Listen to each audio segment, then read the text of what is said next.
So welcome to our today's class. That is the advanced auditing and assurance. Now, what we do on what we call the forensic accounting. We do on forensic accounting. That is a topic on its own, forensic accounting. Now, on forensic accounting, mainly we talk of it as an investigation of a financial matter, including or generally just an investigation of a financial matter, including acting as an expert witness if a fraud comes to a trial. Now, what do we mean in this case? When you are engaged as a forensic auditor, mainly in this case, you are doing an investigation, which is now what we call a forensic investigation. So after you do the forensic investigation, we'll talk of the stages in forensic auditing. Realize that there is one of the last stage, which is what we call the court proceedings. That means in this case, once you are done with the investigation, you compose your evidence, which in this case is now what you will act as an expert witness if the fraud comes to a trial. So forensic accounting here, it encompasses two things. One of it is what we call the forensic investigation and what we call the forensic auditing. Forensic investigation and what we call the forensic auditing. That is what it encompasses here. Now, forensic auditing. What do we mean when we talk about forensic auditing? What also do we mean when we talk about forensic investigation? It's one of the questions that was asked in December 2017, question number 1A. We wanted you to differentiate between forensic accounting and what we mean when we talk about forensic auditing. And as I've said, for an account, forensic accounting is investigating a financial matter. And this is including acting as an expert witness if the fraud comes to a trial. Now, what do we mean when we talk about the forensic auditing? Generally, is the specific use of what we call the audit procedure, and this is in a forensic investigation. And the main objective in this case is to gather evidence, which normally we use it in quantifying what we call the financial losses. But in a forensic investigation, we talk of it as an investigating a financial matter, including generally you are investigating a financial matter for you to use that evidence in legal proceedings. And I talk of legal proceedings generally. In this case, it's different from here we are quantifying financial losses. Here is for legal proceeding. That means it is in a court what? Case. Mainly what you are doing is for purpose, the purpose of this investigation is for settling disputes. So when you ask about the decision as per that question in, say, the December 21, for that question,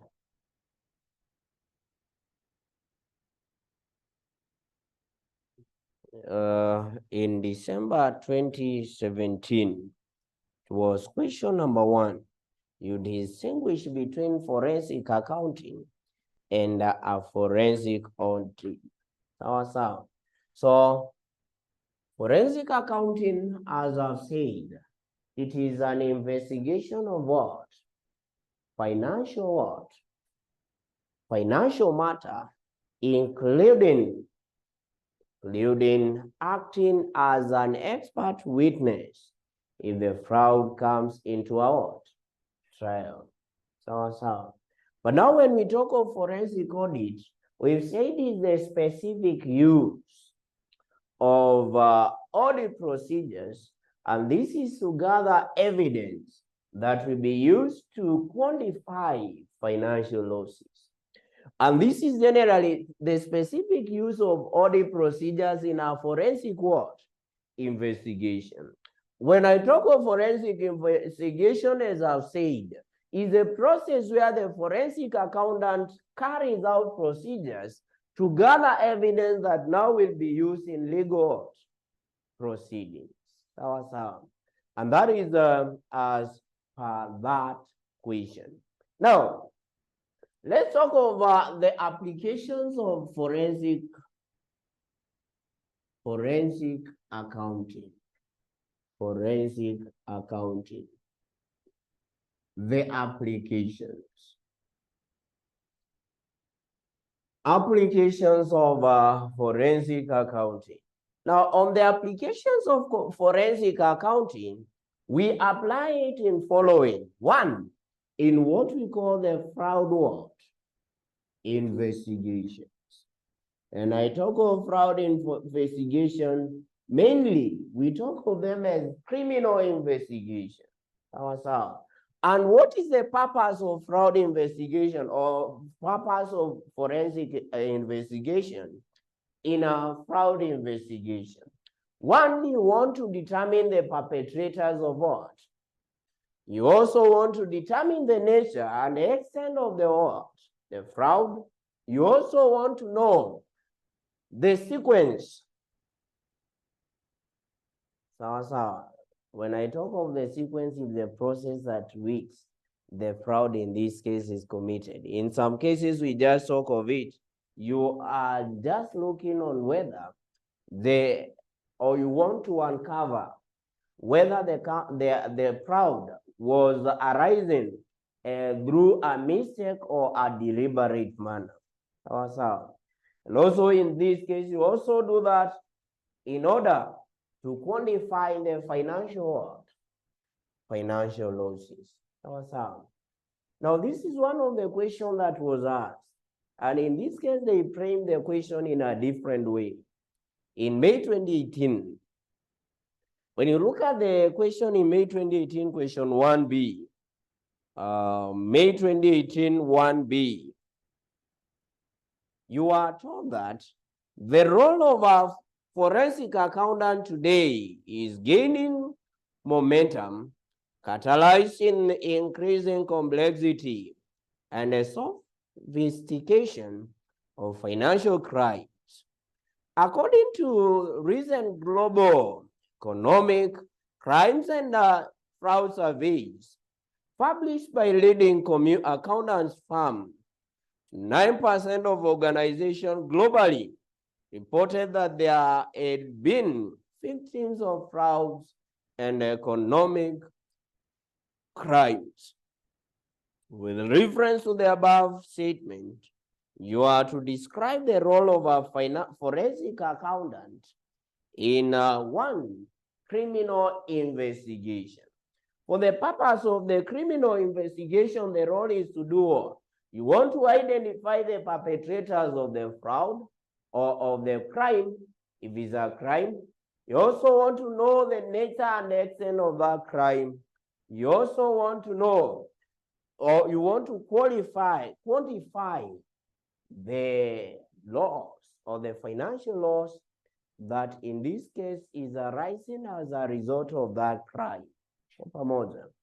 Now, Roman number 2 is on litigations claim, which is generally our second one on what we call the what? Negligence claims. A forensic auditor or accountant in this case may be sued for negligence. And you know what negligence means? The concept of negligence. Under criminal liability.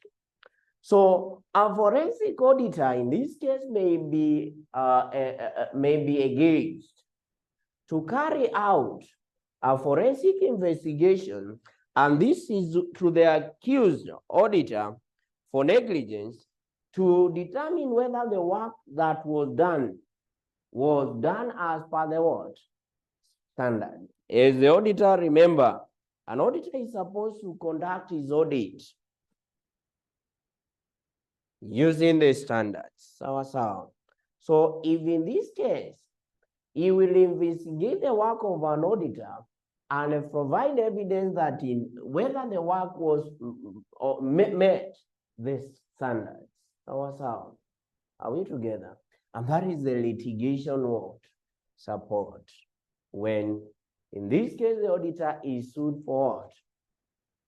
Negligence. The other one is on insurance what? Insurance claims. This is for the purposes of determining the amount of what? Compensation. And this is when, for example, a forensic auditor suffers a loss as a result of fraud. And probably in this case, he had insured that. Ni kama kuibiwa gari. And then you had insured the car on theft. In that case, on such a case, a forensic auditor may also be engaged. Unaweza pata huyu anasema aliibiwa na gari yako nayo. Sawa. Yeah, so he may be engaged to quantify the financial loss. Sawa. And so forth. And the last one, we use it when we are resolving what? Disputes. And disputes in this case, you may be solving matrimonial disputes, the partnership disputes. What else? Shareholders disputes, etc. Sawa. When I talk of matrimonial disputes, you understand, on divorce cases. Yeah. Those are the things that in this case we apply. Now, then the other one is now on application of the Code of Ethics. Application of the Code of Ethics. Code of Ethics. And this is in a forensic what? In a forensic investigation. Investigations. Now, when you ever see the Code of Ethics here, we are generally talking about the fundamental principles of an accountant. So the question is, how does a forensic investigator apply the Code of Ethics in a forensic investigation? Like, for example, the first one is what? Integrity. Now, a forensic auditor is supposed to be a person of integrity. Reason being is dealing with people who may not be what? Honest, or may try to conceal information. That is one, integrity. Number two is objectivity. Objectivity. Where in this case, you are not supposed to be influenced by the decision of others to override your judgments. So in this case, you are required to be objective, meaning that in this case, his report should be regarded to be his independent what? Report. That he has not been influenced by decision of others to override his judgments. The other one is on what we call the confidentiality. Now, on confidentiality, we know you're not supposed to disclose information about the entity without their what? Without their permission. However, this one he will be required to go against that principle. And this is when now the trial comes to a trial in a court case. The forensic investigator, in this case, he will be required to give out an evidence. So in giving the evidence, he will have to disclose information about the entity. And therefore, in that case, how he applies it, he may go against it by disclosing the what? Information, because in this case, is acting as an expert what? Witness. So, number 4 is what we call the what? Professional competence and due care. Competence and due care. Now, who is a forensic auditor or forensic investigator? Is a person who should be having a what? An experience on this ground. Mainly in this case, we talk of him as being a competent, a person who is competent and who possesses what we call the excessive what? Training on that area.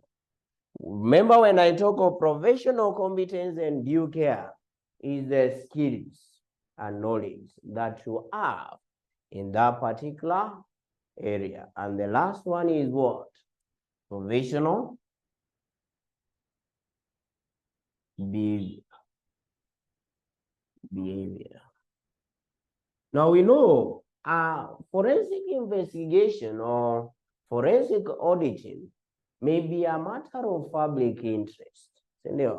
So a forensic investigator in this case must have a highly professional attitude which should be displayed in order to avoid damaging the reputation of his or the organization that is working for. And those are the applications of the Code of Ethics in a forensic investigation, or generally in any investigation that the auditor in this case will have to conduct.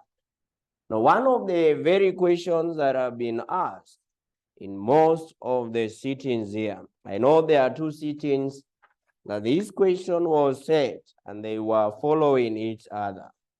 Like in the sitting of May 2016, question number 5B, Roman 3, the question was asking with reference the Code of Ethics for professional accountants. You are to advise the action auditor should take with respect to suspected what?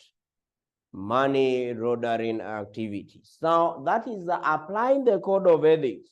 What is it that the auditor in this case should report, or should the action that he's supposed to be able to take? We'll just be able to talk about this immediately after I've done with this on what we call the laws and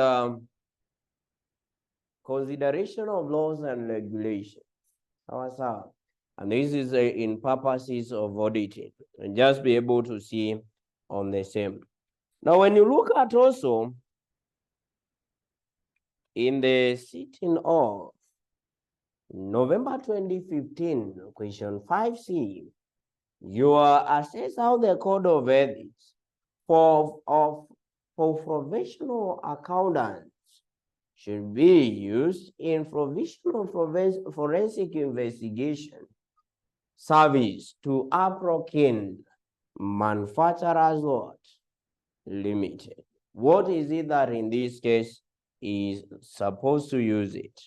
And those are the Code of Ethics that is supposed to use, as we've been able to analyze and explain in our case. Now, in November 2020, just when we go there, it was now asking on the question number 1, the November 2020. This was question number 1A. On November 2020, question 1A. What are the questions stated there? That some institutions have questions why financial audits do not detect more frauds. The truth, however, is that the process of financial audits are different from those of what? Fraud audits. You are required You explain the focus areas of fraud audits that distinguish them from what we call the what? The financial audits. Now, what are financial audits? You know what are financial audits? The examination of financial what? Have you read on what we call the public sector audits? Sure. So hata saizi nikisema size, you will not understand what size means. You've never heard of supreme audit institutions. Sure. Indosai. But you have heard of performance audit? No. Okay. And how did you do the audit intermediate then? Because I know one of the areas that you have to talk about is that. Because it's a very common question on performance audits. Now, we have three types of what we call the public sector audits. We are talking about the audits of the government entities or public entities. One of it is what we call the financial audits, which is generally you are assessing the financial statements as the normal audit. So there is also what we call the performance audits. Performance audit is also what we call the value for money audit, where you base on the three E's. You know the three E's? We have the economy and the effectiveness. And then there is the compliance audit. Let me just talk about that. I will talk about it on audit related and assurance services. I will just explain on those parts. So when we talk of financial audits, generally also the statutory audits. And that is now why we need to know what are the distinctions between a statutory audit and what we call a what? Forensic audits. What are the distinctions between these two?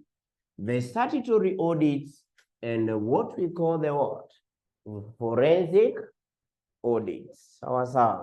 Now, what is the objective of a statutory audit? Is to enable the auditor to do what? The objective. What are the objectives of a statutory audits? Yeah? Is it to give an opinion? Just to give an opinion. Okay, is to enable the auditor to express an opinion, as you have said. To enable the auditor to express an opinion. And he is expressing an opinion on what? Truthfulness and fairness of what? The financial statements. Now we have talked about forensic auditing. What is then the purpose? What is the purpose of forensic or the objective of a forensic audit?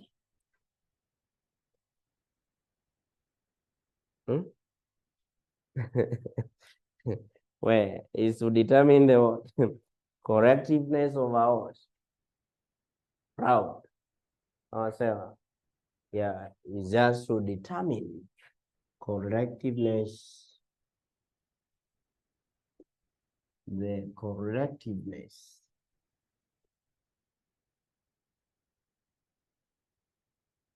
of a fraud. Well, generally, if a fraud took place, correctiveness of a fraud, or I can just say it this way, of accounts and whether fraud took place.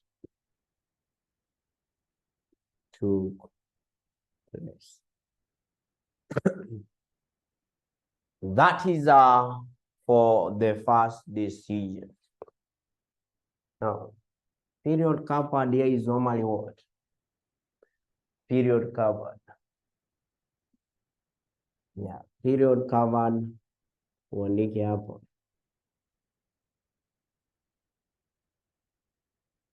This is one financial year. What about year? This one, there is no limitation. No limitation on period. And that is why even right now, Waititu, the governor for Kiambu, the former governor, is still under investigations. There is also another thing. Now, what are the techniques that we use here? Techniques used. Now, when you're auditing, which are techniques that you use? Well, you use the substantive testing, compliance testing. Unatumia the substantive testing, unafanya the compliance test called risk assessment.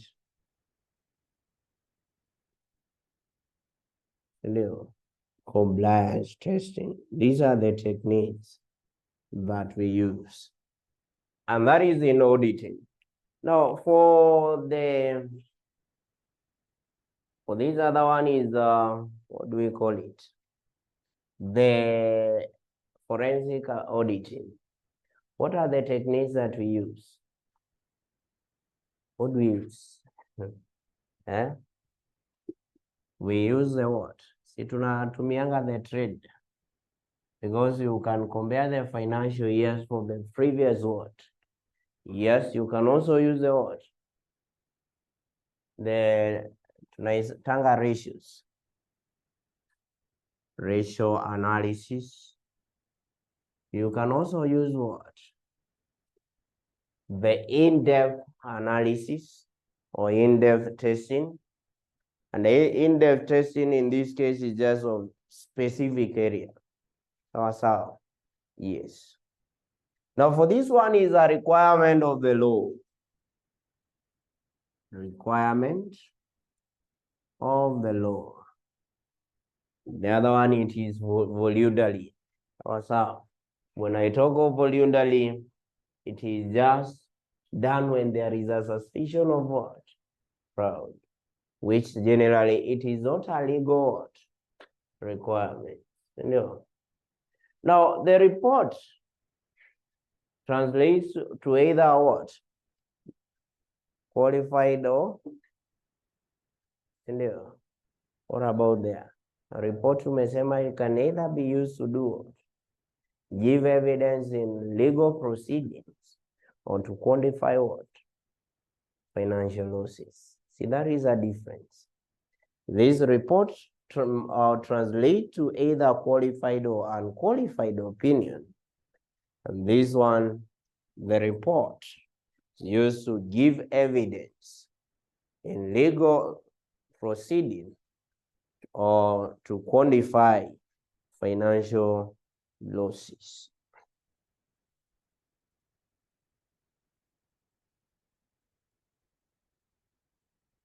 Is that okay? Another one who carries out the statutory audit is an auditor, who is normally a fully qualified accountant. The other one is normally done by a competent person, a person who has extensive training in regards to those matters.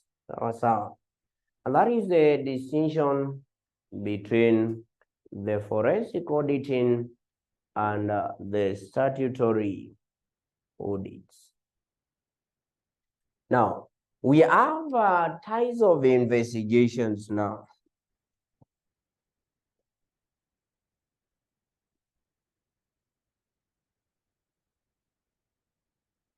Types of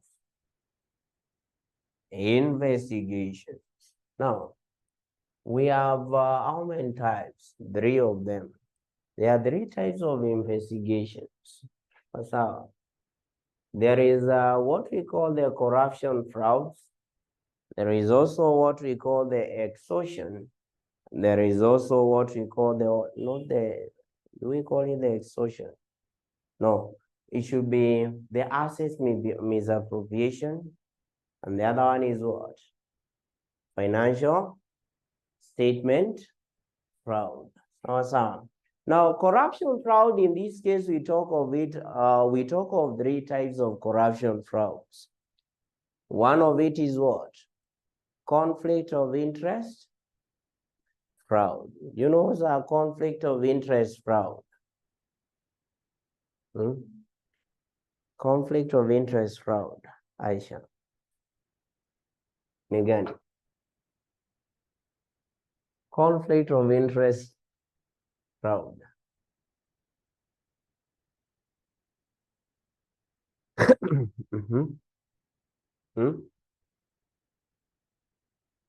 You know conflict of interest?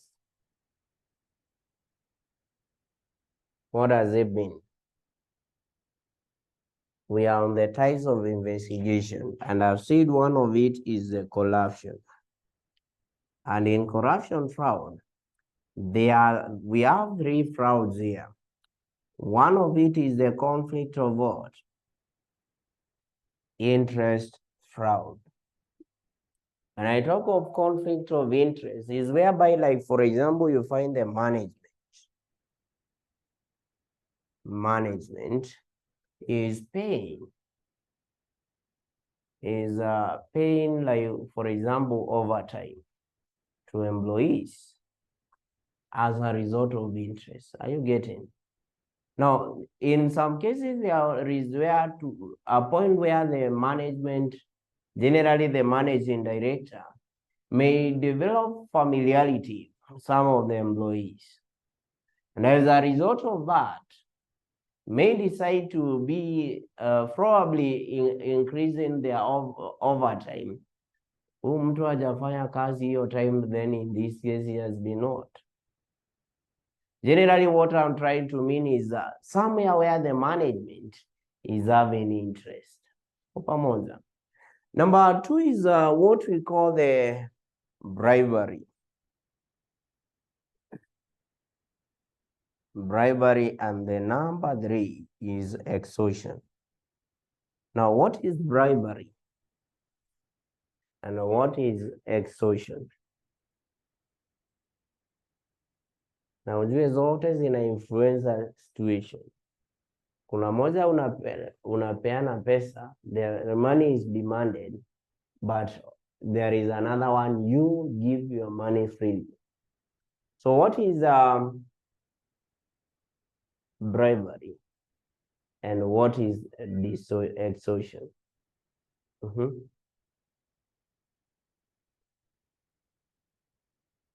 Yeah? Ni ile unapeana pesa to influence a situation. Sawa sawa. When you give money to influence a situation is what we call bribery. What about extortion? Where now money is demanded to influence a situation. Sawa sawa. Those are the types of corruption frauds. I think this one was a question in intermediate CPA. Also, could be in November or April 2022 or August. Now, we have the second type of investigation. We talk of it as asset what? Misappropriation. Now, this is generally, we talked of this in frauds. We talked about the types of frauds. And this is now where we talked about the misappropriation of what? Company's assets. Is what we call the assets misappropriation. So. Now we have 4 frauds here. One is what we call the cash theft. That is generally the embezzlement of what? Receipts. Ndio tuliita teaming and lanting. There is also the fraudulent disbursements. Fraudulent disbursement is whereby you make the company to pay for work not done, or generally the payment of dummy work or ghost workers. There is also the misuse of assets. Misuse of assets is whereby you utilize the company's assets for personal what? Use. And then the last one is what we call the what? The inventory fraud, the stealing of physical inventory. So those are the assets misappropriation fraud. And the last one is what we call the what? The financial statement fraud. The financial statement fraud. Now, what do we mean when we talk about the financial statement fraud? We generally talk of it as the fraudulent what? Financial reporting. And we said it involves the what? The alteration, falsification, or what we call the what? Misappropriation of records and accounts. We also talked about recording fictitious transactions. We also talked about misapplication of accounting policies, accounting standards. India, are we together? And also, we also talked about misrepresentation of a transaction. That is what we call a financial statement fraud. And the types of frauds or the types of investigation that a forensic auditor can be engaged to carry out is that one. So remember, a forensic auditor, once he carries out an investigation, he will give out a report. Now, the question that I will ask is, do you know what are the contents or the components of a forensic investigation report? November 2020. Question number 1A, Roman 2. November 2020. 1A, Roman what? You know the components? A forensic investigation, Aisha. What are the components of a forensic investigation report? Sorry? The title. Other one? Sorry? The address, Pick a date of the report Nazish.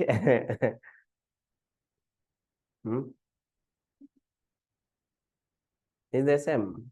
Only that they are that one after Umesoma, now the date of report, the others cannot be the same. In a forensic investigation, there must not be introductory paragraph. Why should it be there? Only part.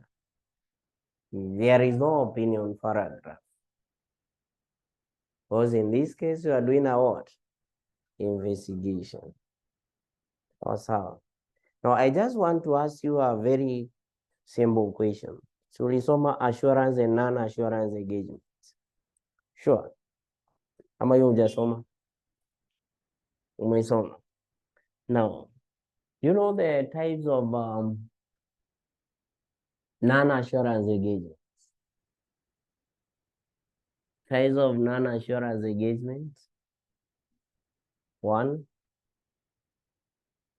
due diligence. 2,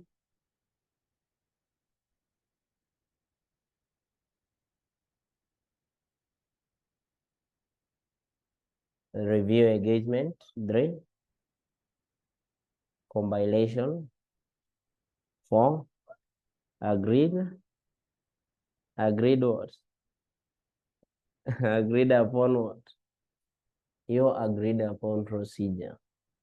You know what it is? That's our bit. But in your understanding, you know what agreed upon means. So agreed upon procedure engagement, we talk of them as what? An assurance engagement where an auditor is engaged to carry out procedures, you know, on which him and the engaging party have agreed upon. You know the circumstances under which have agreed upon procedures may be carried out. One of it in fraud what? Investigations. No. Now, after that, in agreed upon procedures, did you see what we call the contents of Fungue Kitabu? In fact, hata ndio hii huku mbele tu kabisa. Page 4. Kama si hiyo nasema. Yes. So, what are the circumstances under which agreed upon procedures may be applicable? One of it is, sorry? Which is in where? Yeah. So the question was, the contents of what? Or components of what? So if I talk of the contents of the report of factual findings in agreed upon procedure, will I be wrong or will I be correct? And hata umeandika November 2020, question 1. Good. So those are the components. Pamoja. Right? Yes. Now, we continue. Conducting an investigation. Conducting an investigation. Which is now the forensic what? Investigation. Now, forensic investigation. Conducting an investigation, which is how do we carry out forensic investigation? Some question they will ask you how we carry out fraud what? Investigation. May 2019. If I'm not wrong, will be question number what?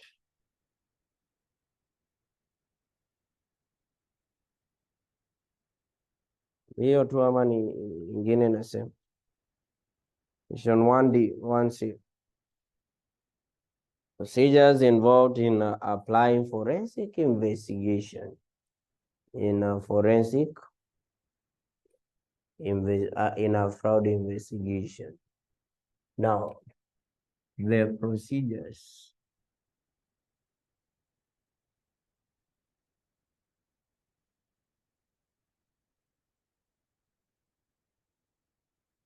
Procedure in forensic investigations. One is what? What are the procedures? Number 1. Sorry? Yeah, accepting the engagement. Accepting the engagement. Now, in accepting the engagement is where you're doing what? You are considering whether you are having resources, that will enable you to carry out that work. So generally here, let me just, because it's an investigation, just accepting the what? Investigation. So. Number 2, what next? Planning for the investigation. Now, in planning for the investigation, what is it that first you have to consider?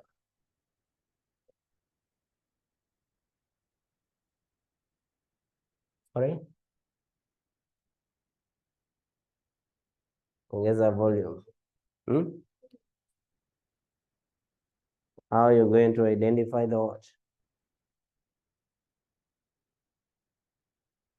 No. When you're planning for an investigation, kitu ya kwanza, there is what you want to achieve. So the first thing is to identify the what? Objectives. After you identify the objectives, you also need to identify the type of fraud. After you also identify the type of fraud, you also need to know who are the fraudsters. So mainly what I'm trying to mean is the first thing is to identify the objective of the what? The engagements. You also consider the best way that you can use in order to gather evidence. So after that, after planning, what follows?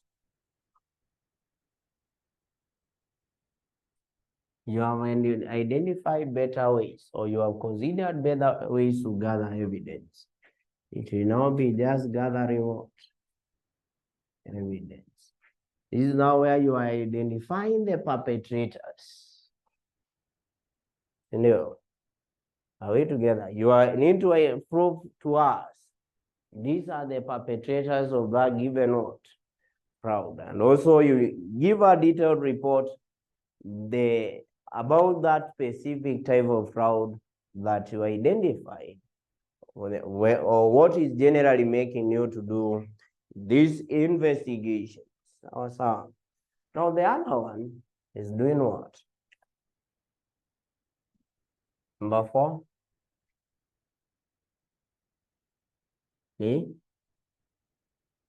Reporting. No. Now the party to which whoever engaged you needs a report. That's how. And this is about the investigation. So in this case, he needs you to provide him with the findings of the investigation, a summary of evidence, and the conclusions of the amount of loss suffered. And this is being generally the person suffered what? Loss as a result of that fraud. And the last one is what?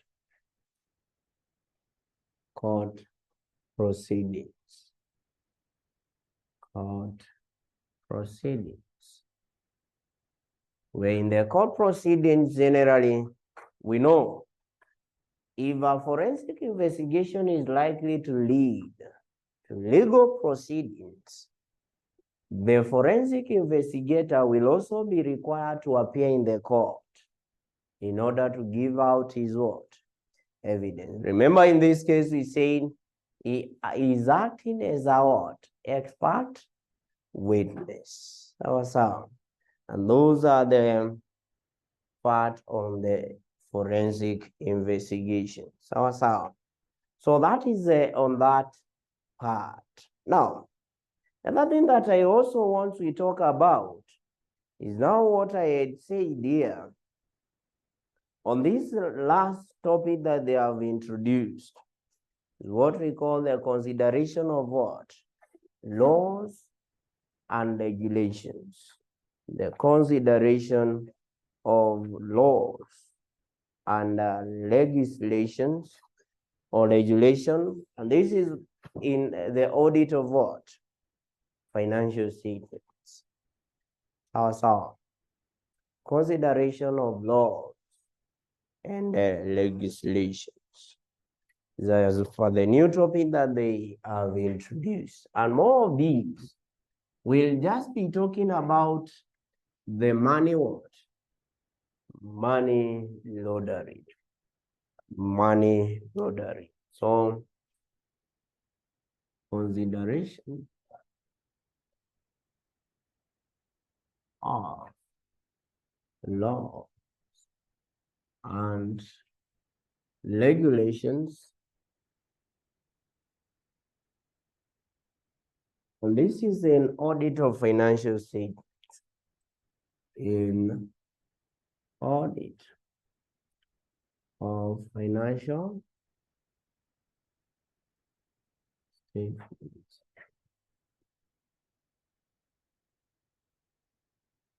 In audit of financial statements.